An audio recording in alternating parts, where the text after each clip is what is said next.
Hey, good morning, good morning, good morning. Hope everybody's morning is off to a grand and glorious start. This is your boy, Coach RJ, coming to you live as we do every Wednesday at 8 o'clock Central Time with your Moment of Impact.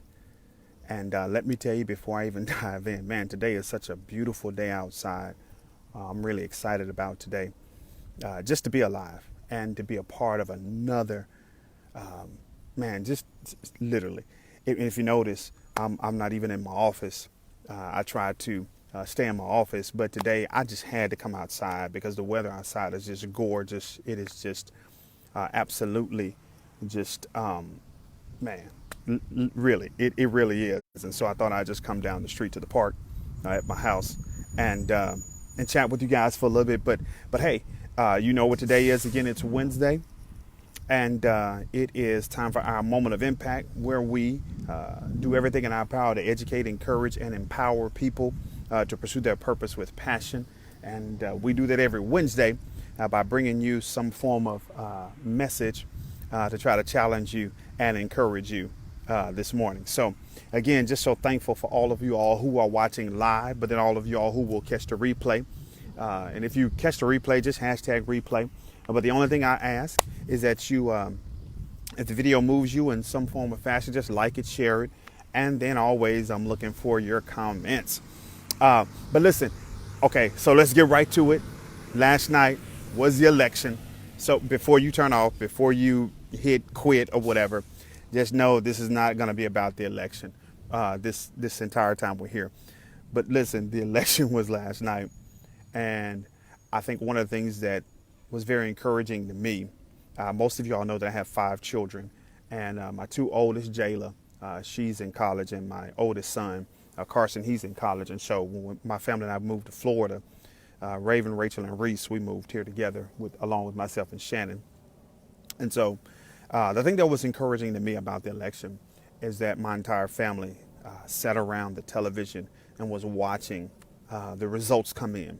And there was a little bit of anxiousness. There was a little bit of, oh, what's going on here? What's going on in Florida? Wow, Arkansas, you did this. And, oh, wow, look at Georgia. Okay, California, we're still waiting on your votes. It was just exciting to see that my family was all in tune and watching, particularly my children, because my wife and I, we've been voting for years. And again, this is not a political piece this morning, but I just want to share this with you. And I think my children, what's up, Jimmy? What's up, Aunt Bessie? I think by my children being involved, they were really watching and, okay, so tell me a little bit more about the Electoral College and why there's not the popular vote and this, that, and the other. The reason why I was encouraging, and I'm going to get off the political piece here in just a second. The reason why I was encouraging is because what it showed me last night is that, Reverend Flowers, I'm good, man. I hope you're doing well. What it showed me last night is that my wife and I have done a pretty decent job of being models for our children, the importance of being a part of, the election process, not just for the president, but when it comes to local officials and things of that nature. So very excited about that. Hey, what's up, Pastor Graydon and my sister? What's up, Monica? Hope you guys are doing well. So yeah, just excited about that. And so listen, the votes are being counted, all the good stuff. I heard Pastor Brian Carter, who's pastor Concord Church in Texas, trying to get all this out about the political stuff. He said, what can we do? Well, you can pray. You can pray and ask God for your own personal patience. Pray for those who are the poll workers, those that are going to be counting, the ballots, all that good stuff. So those are things you can do while we wait to see if we'll have 4 more years of Donald Trump, or if Biden and Kamala Harris will be the duo that takes over the White House. But listen, hey, what's up, Stephanie? What's up, Roderick? But yo, why did I want to jump on today? What is it I want to talk about today, man? Listen, so most of y'all know that I'm a big football fanatic because I played junior high school, and college. I had a certain measure of success. But last week I was watching Clemson and Boston College, and Trevor Lawrence, he didn't play because he COVID, and so they were down. They were getting beat, and they scored a touchdown. And what's up, Stephanie? They scored a touchdown. Clemson scored a touchdown. And their kicker lines up to kick the extra point. And he swings his leg and he misses. And everybody is stunned because this is his first miss in his entire collegiate career. And so I watched him, and here's what I noticed: that it was a good snap. The hold was good. The blocking was good. And when he swung his leg to kick the ball, it was a good kick. Unfortunately, after it left his foot, it clinked and clanked on the goalpost.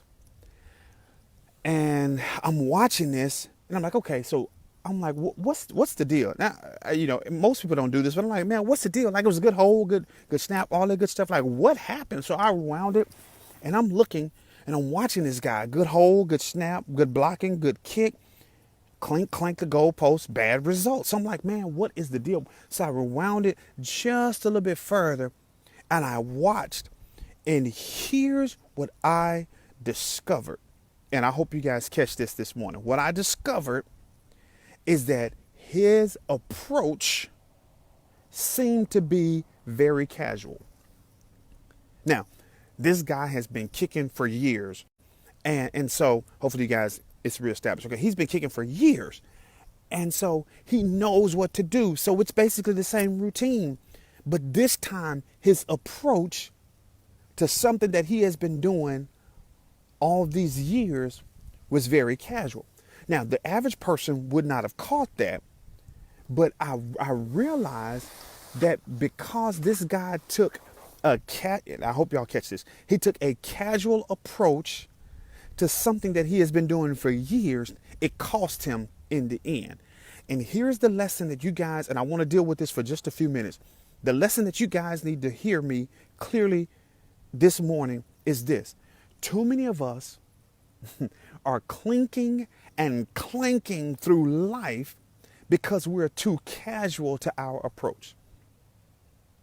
I think I'll say that again. Too many of us are clinking and clanking through life, or we're not getting the results that we feel like we should get because we are too casual in our approach. Our relationships are not flourishing the way that we feel like they do because we're too casual in our approach. The job is not going the way we want to because many times we're too casual in our approach. Our health and fitness is not, hey, Tanisha, our health and fitness is not going the way we should because we're too casual in our approach. What's up? Listen, I got to pause. What's up, Kaori, all the way from Japan? What's up? Okay, just had to throw that in. Anyway, because we're too casual in our approach. And here's the thing. I'm not suggesting that when you approach life, you should have this level, that you should be intense. Because when you're intense or when you're tense, that gives, that causes you to be tight. That causes you not to be able to perform at the highest level. But you have to have a certain level of excellence when you're approaching life. And I want y'all to catch this.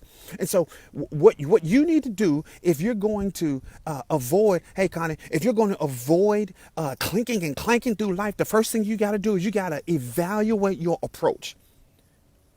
And I listen to Dr. Eric Thomas, and one of the things that he says all the time is that many of us, we are unable to make changes because we're unwilling to self-assess.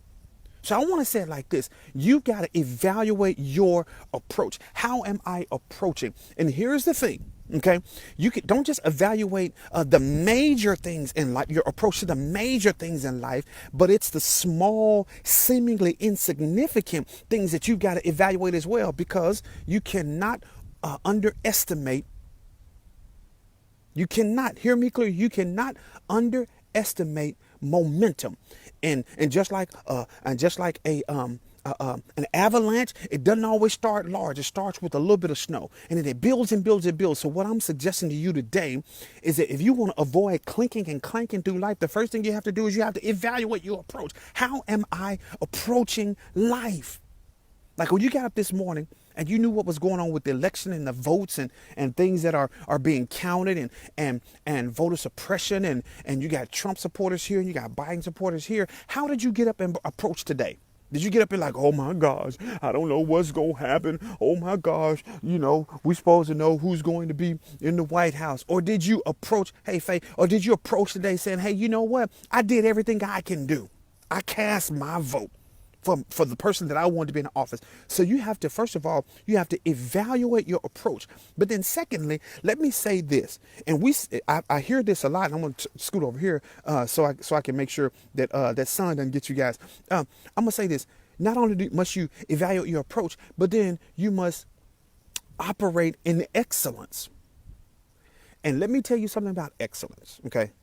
Here's the key to excellence, okay? Listen to me carefully. Excellence must not be dummied down to one day, one situation, one circumstance. Operating in excellence simply suggests that I am giving it everything that I have every time I approach. Hear me carefully. And many of us, we say we're operating in excellence, but the reality, is that we're half-stepping. You better wake up and hear me. I remember a song back in the day, ain't no half-stepping. Yeah, that's if you're 40 and over, then you remember that. But here's what I want to say to you. You cannot half-step your way through life. You can't half-step your way through life. And many of you all, most of y'all know that I've been in sales and sales management for almost 25 years. I get so much joy coaching, training, and developing sales professionals. But here's the thing. In my life, I have seen a number of reps not be successful because they fooled themselves into thinking that the effort they were giving was excellent when the reality is that it was subpar. And it would frustrate me to no end because I'm looking at this particular rep and I've seen them operate in excellence. I've seen them do it. I've seen them give it. But then the effort that they're giving now doesn't match the level of excellence that I had seen. And I want to suggest to you today that don't fool yourself into thinking that you're operating in excellence when what you're really doing is operating subpar. Hey, what's up, Inez? And so today, listen, I just want to ask you a question. I want to challenge you. Have you been operating with a casual approach to life, to your relationships, to your marriage, to your job, to your health, to your business, to your education, whatever sector of life you want to look at? My challenge to you today is you got to evaluate your approach, operate in excellence, because excellence is the key. Man, I'm so fired up. I'm so fired up about today. Wow. I even have to look myself in the mirror. As optimistic as I am, passionate as I am, sometimes I do find myself operating casually. And here's why, and I'm done. And I said this yesterday or the day before in a post. You tend to operate from a place of being casual. Here's why. Because when you get comfortable or complacent with a person or a thing, it causes you to devalue that person or thing. One day I'll deal with that a little bit more. But what I'm saying to you all is this. Don't become complacent with life. Don't become comfortable with life where you're not pushing yourself. You have an opportunity today. In the words of my big brother, C.L. Simmons Sr., much love to him. He used to tell us when I was a member of his church like years ago, he used to tell us these words. He says, you ought to strive to be better today than you were yesterday. Better this week than you were last week. Better this month than you were last month. And better this year than you were last year. What's up, Joseph? And that really is, and that really should be our pursuit, that we strive to be better. You can't operate best or you can't accomplish excellence or greatness if you don't first strive to be better. So listen, guys, I appreciate you all logging in. Again, remember, I only asked 3 things of you. If the message made sense, like it, share it, and leave a comment. I'd love to hear from you guys. I deal with a range of topics, things from my faith, deal with things about fitness, but also just deal with things, finance, whatever the case may be, however I move. So here's what I'm saying to you guys. Every Wednesday morning from 8 to about 8:15, I hop on and do what I like to call, which that's what this is today, a moment of impact, where our whole goal is to educate, encourage, and empower people to pursue their purpose with passion. Listen, it's been a pleasure. I hope you guys have an amazing day today.